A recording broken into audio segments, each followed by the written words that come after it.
¿Eres claustrofóbica? Grave. ¿Grave? Grave. ¿Por qué? O sea, grave. Es que te tengo que contar una historia. Igual y si ustedes son igual de mi vuelo y del de Jordi, se van a Que somos acordar. chiquitos. ¿Se acuerdan que en Plaza Satélite había un lugar que se llamaba... La telaraña. No. Se llamaba... Espérate. Ay, ustedes se van a acordar. Pónganlo aquí en comentarios. Ok. Pero el caso es que era de niños. Yo habré tenido como 12.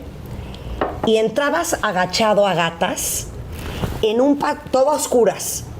Cuando yo empecé a gatear para meterme, me empezó una cosa y estaba bien chiquita.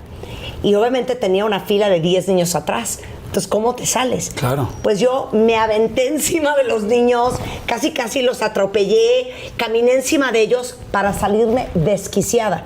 Esa fue la primera vez que me di cuenta que tenía claustrofobia. La segunda, estaba yo en mi luna de miel, que uno en la luna de miel quiere verse siempre sensual y erótica. Y entonces mi primer esposo se le ocurrió que fuéramos en un submarino. Miren, yo así.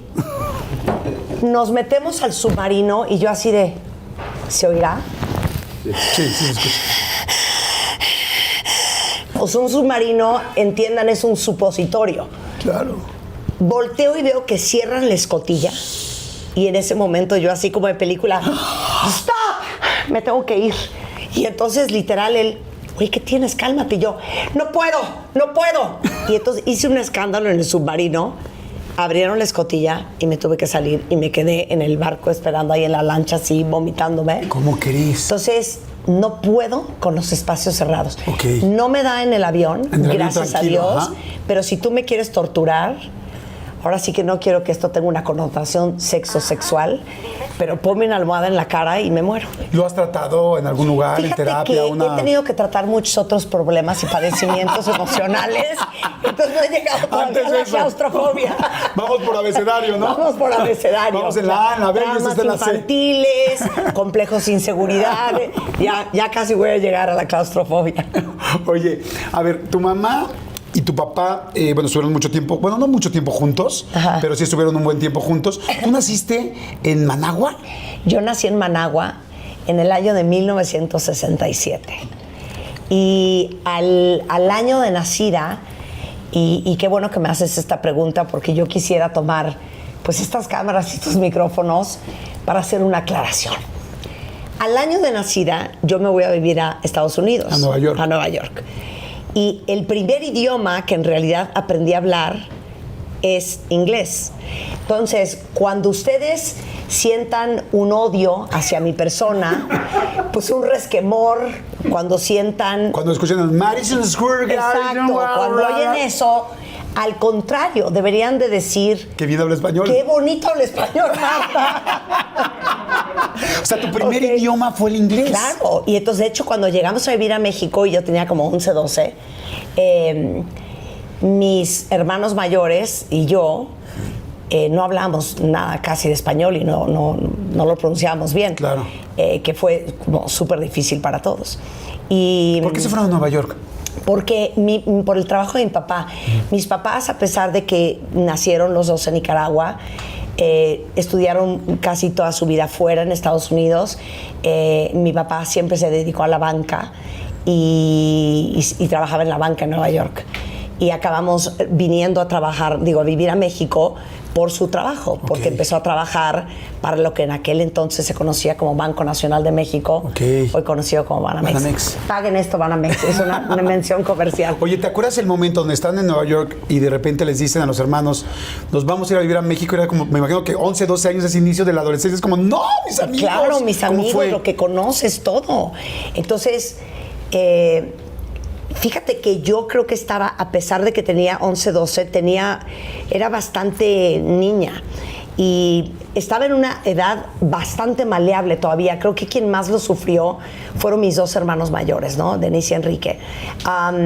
Pero me acuerdo que si fue pues es como si te dicen a ti, te vas a vivir mañana con tu esposa y tus hijos a, pues, ¿qué tierra podría ser lejana para ti? India. A Ruanda. a la India. O sea, porque no teníamos en ese momento ninguna conexión con México y no conocíamos a nadie. Y la verdad es que yo siempre pienso que estoy eternamente agradecida que mi papá haya tomado la decisión de venirse a vivir aquí, porque la verdad es que México me ha dado todo lo que tengo y México me ha hecho todo lo que soy. ¡Wow! Claro, completamente de acuerdo. Aquí has hecho toda tu carrera. Sí. ¿Qué nacionalidades tienes?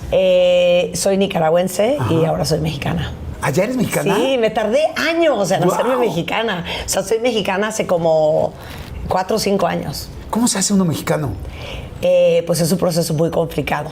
Pueden hablar a la Secretaría de Relaciones Exteriores a pedir su proceso y su documentación. ¿Te hacen examen como en Estados Unidos? Claro, te hacen un examen para ver qué tanto conoces del país y de la cultura. Muchos es un proceso mexicanos lo súper reprobaríamos, largo. ¿no? Claro, yo les puedo cantar un himno nacional, les puedo dar el Padre Nuestro, o sea, muchas cosas. Hablar de Benito Juárez, Miguel Hidalgo. Claro, la vida de cuna de la Benito Independencia, Juárez, Dolores, claro, todo. Claro, una corregidora. Oye, ¿y no tienes la nacionalidad gringa?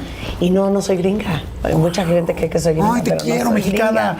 gringa. Tus compatriotas te recibimos Sí, con gusto. por eso me da mucha risa cuando de repente en Twitter, es la verdad raro, pero cuando algo hacemos Rebeca y yo al aire y me quieren insultar, me dicen, nicaragüense, lárgate de aquí, ya sabes. Ay, ¿en serio? Inmigrante maldita.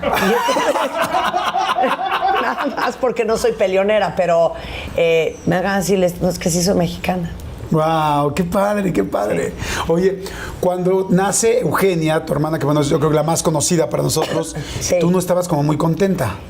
Pero ¿de dónde hiciste toda esta investigación? Somos un super equipo. Oye, pero qué buena investigación. Fíjate que yo era la más chiquita de 4 y Eugenia nace en Nueva York. Eugenia sí es gringa, para que veas. ¿Estás soltera? Digo, nada más quiero saber. Es casada. ¿Quieres sus papeles? ¿Mandé? ¿Quieres sus papeles? ¿Quieres una green card? ¿Quieres una green card? Esa sí es gringa, para que veas. Pero mi mamá estaba embarazada del 5º hijo y se hablaba y se decía y se creía que iba a ser niño. Y entonces yo estaba totalmente confiada, mi trono estaba seguro, mis juguetes estaban a salvo, y de repente habla mi papá a la casa. Y entonces yo oigo que dice, it's a girl. Y entonces yo rompo en llanto y mi papá dice, ¿quién está llorando? ¿Martita? Y dice la muchacha, sí. Y entonces en ese momento mi papá agarró las llaves del coche, salió disparado a la casa a consolarme y ahora sí que a contenerme. Ajá. Porque yo no contaba con que llegara Eugenia a la vida. Madre. Por eso cuando jugamos de chiquitas Ajá. a la casita, ella siempre fue el perro, ya sabes. El perro, Claro. el trapeador, La jerga, la bruja, ya sabes. Eran los personajes que le iban tocando aleatoriamente, ¿no? Exacto. Pero sí, fue un impacto y mi papá, que siempre hemos sido como súper cercanos, lo más importante para él en ese momento era contenerme y que yo sintiera que es lo que tenemos que hacer todos los padres con la llegada de un nuevo hijo para los hermanos, que mi lugar estaba a salvo, ¿no? Cuando sé que tu mamá es muy emprendedora, muy echarte para adelante, muy exitosa, muy exigente, pero siempre tenemos a un papá, cada quien nos da diferentes servicios. Claro, ¿no? 100%.